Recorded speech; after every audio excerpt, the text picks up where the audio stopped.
Il y a quelques jours de ça, j'ai fait l'aquarelle d'un personnage sur un grand format. C'était la première fois que je le faisais sur un format aussi grand.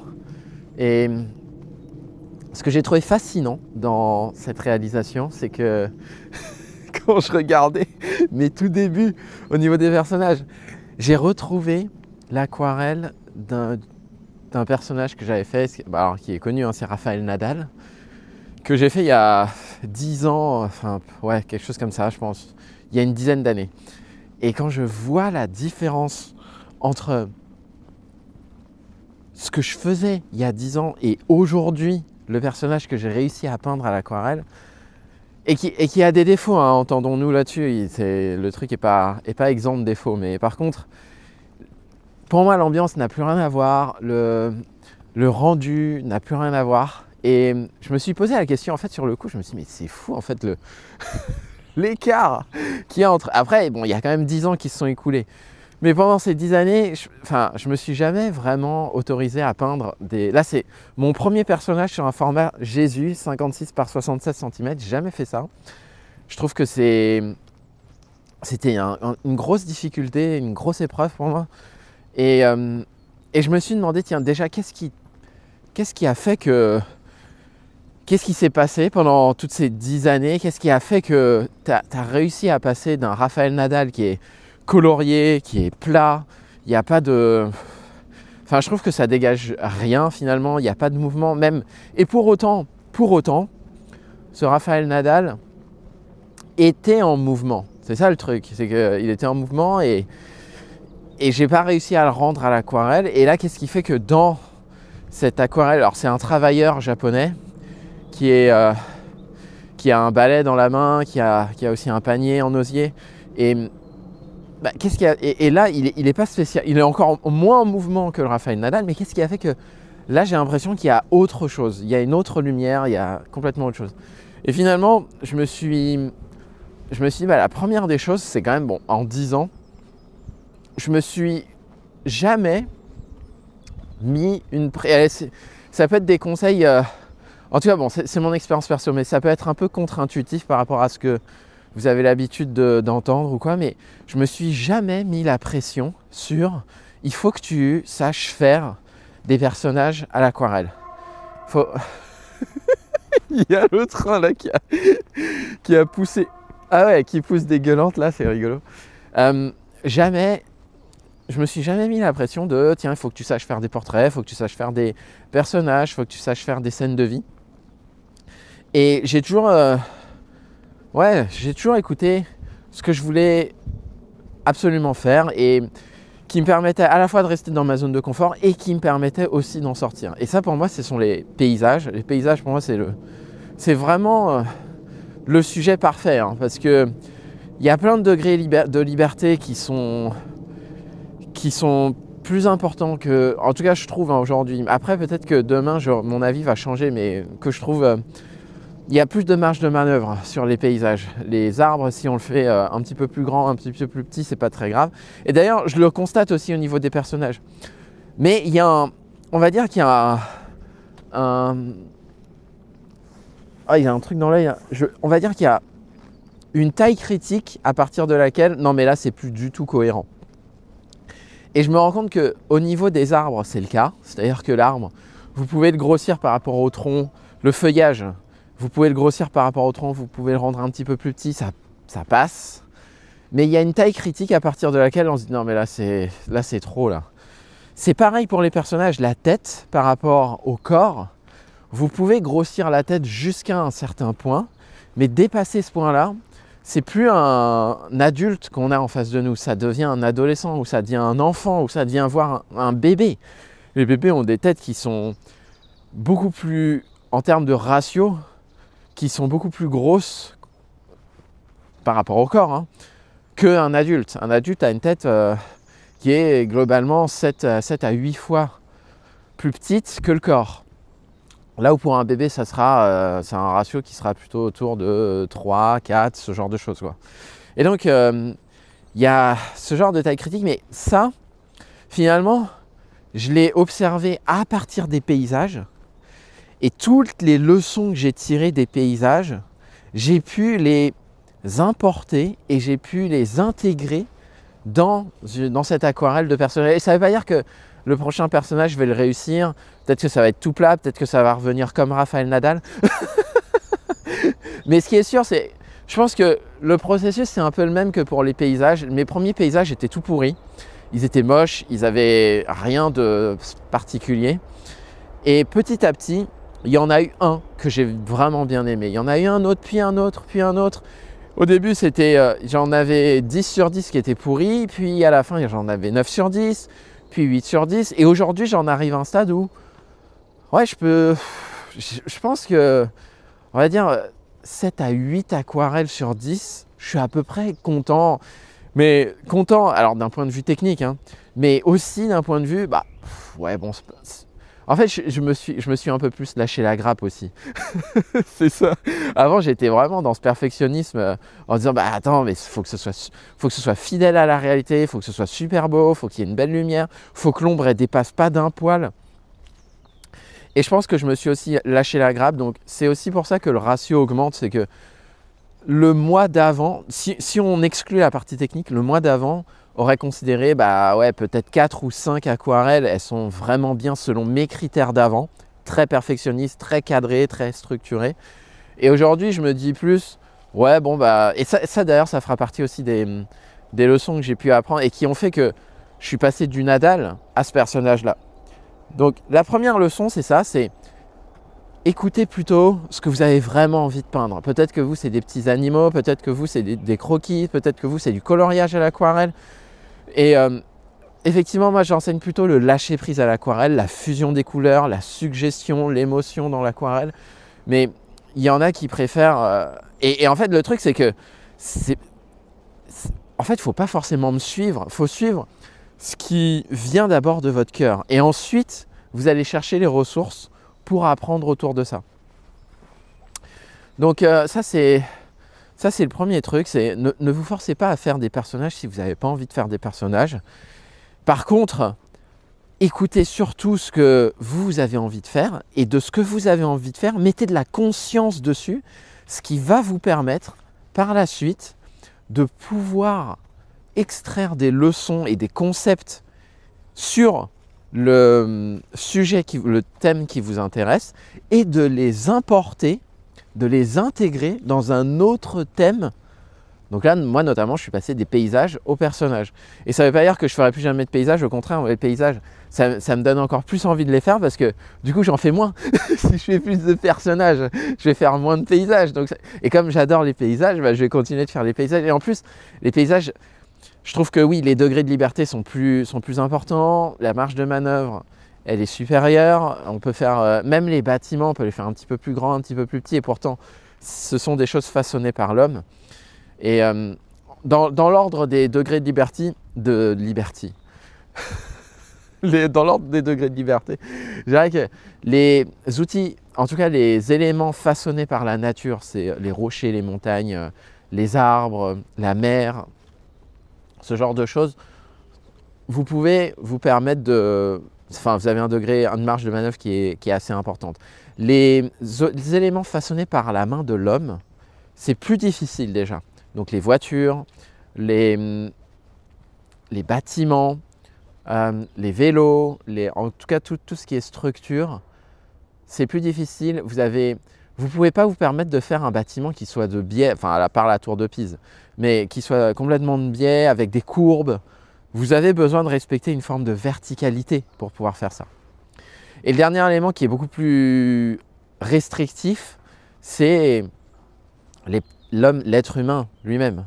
Donc c'est là vous avez des concepts d'anatomie, vous avez vous avez des proportions à respecter, vous avez des formes qui sont plus complexes, le visage est plus complexe, les bras, les membres, bref, je trouve que c'est quand même relativement difficile. Mais à partir de là, pour moi, si vous adorez les personnages, si vous adorez les visages, faites ça. Faites ça et vous allez petit à petit, sur 100 essais, il y en aura peut-être 2, 3, 4, 5 qui vous plairont vraiment. Ceux-là, récupérez-les et ensuite, déduisez-en des leçons que vous allez pouvoir importer dans vos futurs visages, vos futurs personnages, vos futures scènes de vie, ou voire dans vos futurs paysages. Si vous aussi, aujourd'hui les paysages ça ne vous dit pas, peut-être que demain ça vous dira. Donc ça c'était le premier point, c'est quand même suivez ce que vous aimez, parce que en fait le truc c'est qu'à partir du moment où vous durez, vous persévérez, vous continuez à peindre, vous n'abandonnez pas, et que vous prenez du plaisir surtout dans ce processus-là, après que ce soit un thème, un autre, les personnages, les paysages ou les animaux ou que sais-je, mais finalement vous allez quand même progresser, et de cette progression-là, consciemment ou inconsciemment, et de cette progression-là, vous allez pouvoir appliquer les mêmes concepts sur une autre thématique qui vous dit peut-être moins aujourd'hui.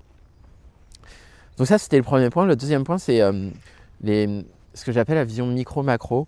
C'est lorsqu'on a fait l'atelier de peinture avec les élèves de Émotion, il y a eu quand même un moment où je leur ai dit bon là maintenant on va faire on a démarré avec le visage, avec le casque qui n'était pas en négatif d'ailleurs, et ensuite on a bifurqué sur le corps. Et donc sur le corps, je leur montre l'exercice, je leur dis bon voilà, vous pouvez faire les manches comme ça, vous pouvez faire le torse comme ça, vous pouvez faire les jambes comme ça. Et en fait ça faisait quand même pas mal de points techniques à aborder. Et là quand j'ai commencé à voir comment les élèves se débrouillaient, mais je voyais que et puis même ils m'ont fait leur tour, non mais là tu vas super vite, là c'est super compliqué pour moi, c'est un petit peu dur là au niveau du dessin, j'y arrive pas, est-ce que tu peux réexpliquer et tout. Et je sentais qu'il y avait de la résistance autour de ça. Et là du coup je leur ai dit écoutez, non mais attendez, on peut le faire autrement je pense.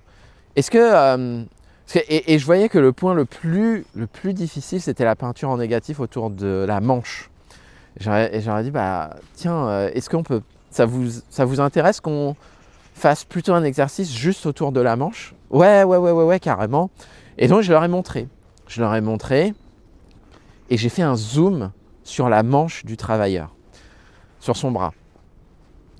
Et ça a libéré le truc, parce que et c'est là le concept de micro-macro, à partir du moment où vous avez une bonne intégration macro, c'est-à-dire que vous savez faire un élément et vous savez l'intégrer ensuite dans un paysage complet.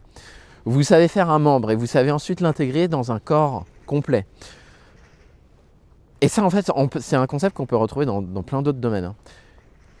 À partir du moment où vous savez faire ça, là, c'est bon, vous avez gagné parce que vous maîtrisez à la fois le niveau micro, qui est là le niveau du bras, de la manche, comment créer les plis au niveau de la chemise, comment créer tout ça, et le niveau macro, comment on intègre ça, cet élément complexe d'un point de vue réalisation technique, comment on l'intègre dans un ensemble plus grand que lui, et de manière harmonieuse. Et ça, c'est quelque chose que vous pouvez faire dans les sujets que vous gérez à l'aquarelle. Où est-ce que vous bloquez? Est-ce que c'est dans le fait de faire... pardon. Est-ce que c'est le fait de le faire dans... Il m'a perturbé avec son chien qui se promène. Est-ce que c'est le fait de le faire, de l'intégrer dans un paysage du style... Voilà, j'ai un clocher et j'arrive à mettre le clocher dans un ciel, le crépuscule. Et franchement, ça fonctionne bien. Par contre, le clocher est quand même un petit peu trop noir. Donc là, vous n'avez pas un problème macro, parce que vous savez intégrer des éléments dans un paysage complet. Mais par contre, la difficulté, elle se situe dans le fait que le clocher est un petit peu trop noir. Et là, vous pouvez rentrer dans un niveau micro et vous dire, si je devais juste isoler le clocher, comment est-ce que je ferais?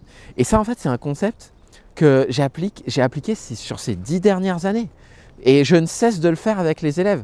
Quand je vois que d'un point de vue macro, ça devient plus difficile, on va zoomer d'un point de vue micro.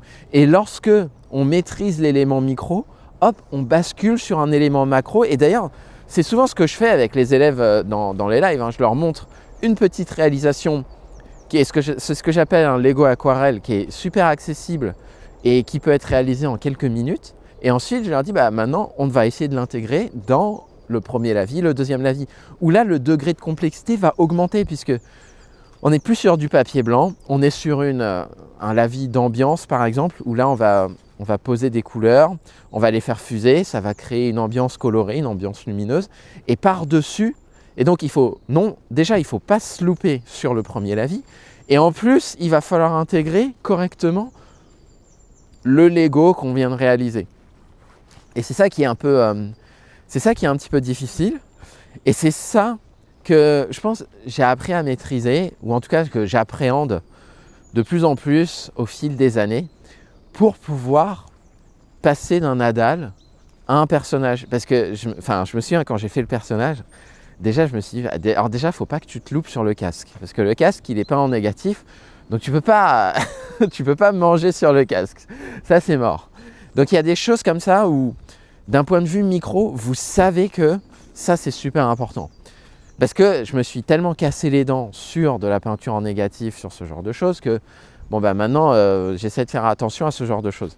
Ensuite, une fois que ça c'est fait, j'ai la vision macro qui est, ok, la structure du corps, comment est-ce qu'elle devrait être pour que son épaule ne semble pas complètement déboîtée, pour que son buste ne soit pas complètement robotisé, qu'il ne soit pas trop figé le personnage, comment je peux créer du mouvement, comment je peux créer de la spontanéité, un petit peu plus de légèreté, exactement tout ce que je fais dans les paysages, mais cette fois-ci pour le personnage.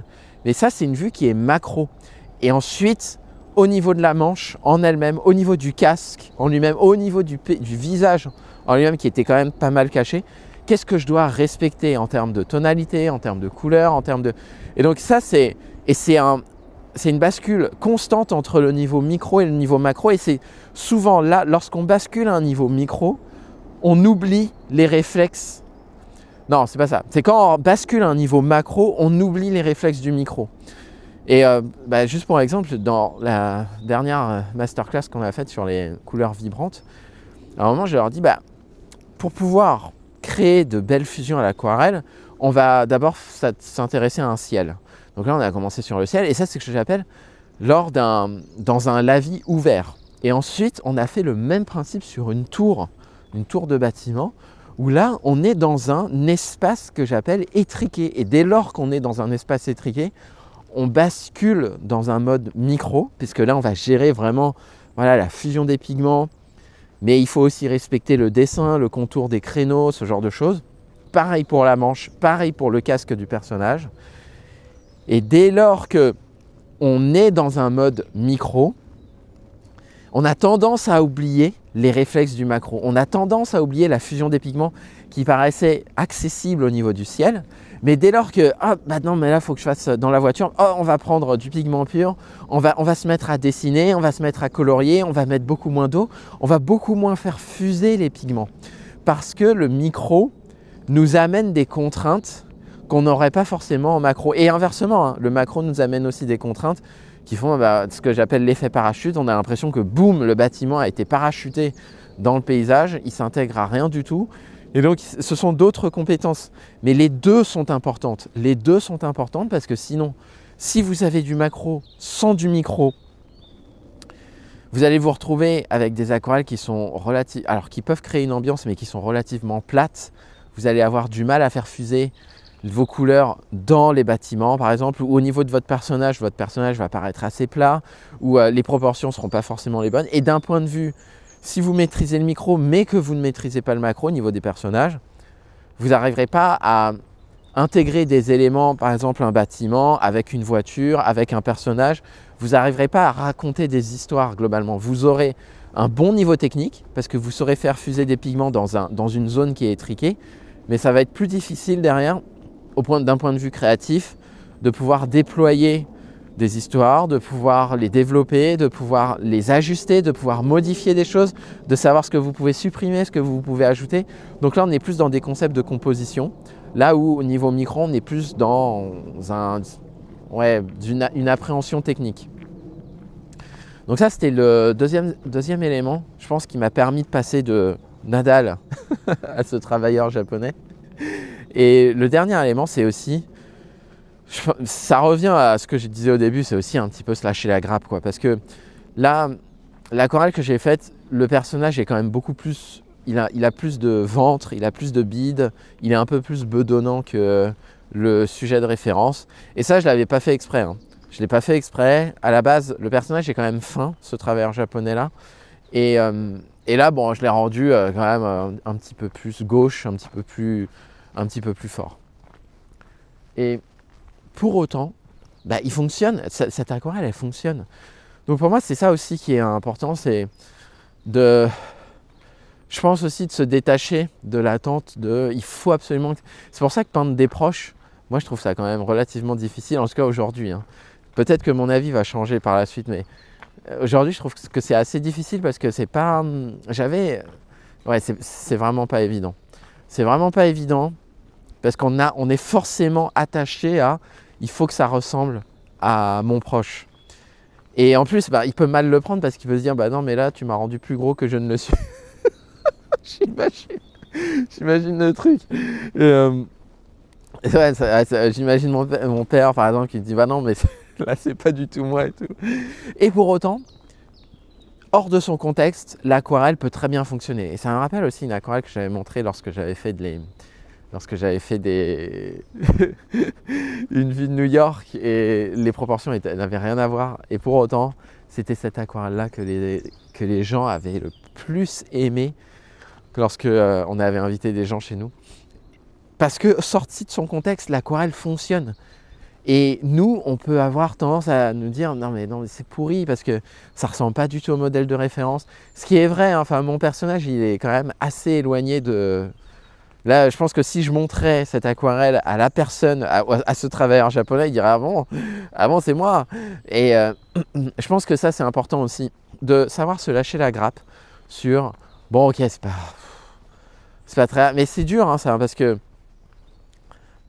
moi j'ai été éduqué comme ça, hein. Enfin faut avoir des bons résultats, il faut s'attendre à tel truc, il faut anticiper les risques, j'ai été forgé dans ce métal-là. Mais c'est dur, je trouve, de se dire, bon, attends, c'est pas grave, en fait, parce que ça veut dire avoir un œil neuf sur ce qui vient d'être réalisé, là où pendant toute la réalisation, on est en train de se dire, non, ça ressemble pas, ça ne ressemble pas.